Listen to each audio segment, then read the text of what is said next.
Hi යාළුවනි. මේ මොහොතේ ඔබ ඉන්න මේ ලෝකය හදිස්සියම නතර වුණොත් තප්පරයක් ඇතුළත අපි දන්නා ලෝකය සම්පූර්ණයෙන්ම වෙනස් වෙයි. අද අපි බලමු පෘථිවිය කැරකෙන එක නතර වුණොත් ඇත්තටම වෙන්නේ මොකද්ද කියලා.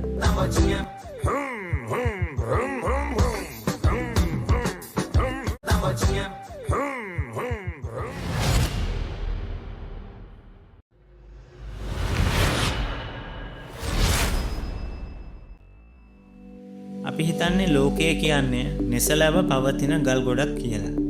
නමුත් ඇත්තටම පෘථිවිය මේ වෙලාවේ පැයට කිලෝමීටර් 1600ක පමණ වේගයකින් භ්‍රමණය වෙනවා. අපි හැමෝම දැනෙන්නේ නැති වුණාට ඒ වේගයෙන්ම ලෝකයත් එක්ක ගමන් කරනවා. හිතන්න මේ මහා වේගය එක තප්පරයකින් නතර වුණා කියලා. පෘථිවිය නතර වුණත් ඒ මත තියෙන කිසිම දෙයක් නතර වෙන්නේ නැහැ. නිව්ටන්ගේ පළමු නියමය අනුව ඒ තප්පරයේදීම මිනිස්සුયો ගොඩනැගිලි වාහන මේ හැමදේම අදාහගත නොහැකි වේගයකින් නැගෙන හිර දෙසට විසිරී. මේක භූමිකම්පාවක් නෙවෙයි. මේක සුනාමියකුත් නෙවෙයි. මේක මුළු ග්‍රහලෝකයටම බලපාන ප්ලැනට් ලෙවල් විනාශයක්. තප්පර කිහිපයක් ඇතුළත ලෝකයේ මහා නගර සම්පූර්ණයෙන්ම පොළවට සමතලා වෙලා යයි. සාගරයත් පෘථිවිය එක්කම වේගයෙන් ගමන් කරනවා. පෘථිවිය නතර වුණාම සාගර ජලය නතර වෙන්නේ නැහැ.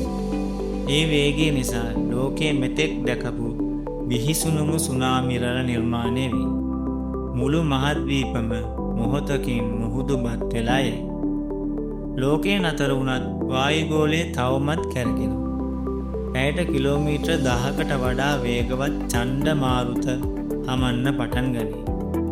හුස්ම ගන්නවත් අවස්ථාවක් නැති ජීවයට තැනක් නැති ලෝකයක් වෙනවා.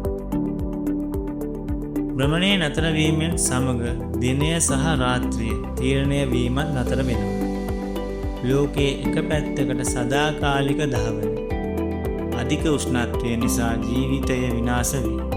අනෙත් පැත්තේ සදාකාලික රාත්‍රිය අධික සීතල නිසා සියල්ල අයිස් බවට පත් වේ. ඒ විතරක් නෙවෙයි.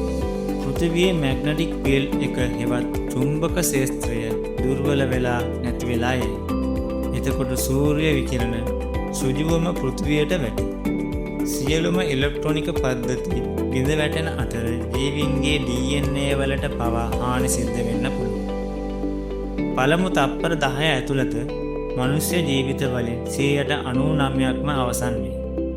පැය කිහිපයකින් පෘථිවිය සම්පූර්ණයෙන්ම පාළු මල ග්‍රහලෝකයක් බවට පත් වෙලා යයි. නමුත් මේ වගේ දෙයක් ඇත්තටම සිද්ධ වෙන්න පුළුවන්.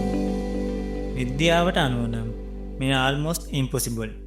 හෙවත් සිදුවිය නොහැක්කක්. ඒ නිසායි අද අපි තවමත් ආරක්ෂිතව ජීවත් වෙන්නේ. අපි හිතන්නේ ලෝකයේ කැරකෙන්නේ අපේ වටේ කියලා. නමුත් ඇත්තටම අපි කියන්නේ මේ මහා විශ්වයේ පෘථිවියත් එක්ක ගමන් කරන ඊටාම කුඩා කොටසක් විතරයි. ඒ නිසා අද ඔබට තියෙන මේ මොහොත මේ ලස්සන ජීවිතය අගය කරන්න. මොකද අපි නොදැනුවත්ම අපි හැමෝම ඉන්නේ මහා වේගවත් විස්මිත ගමනකයි.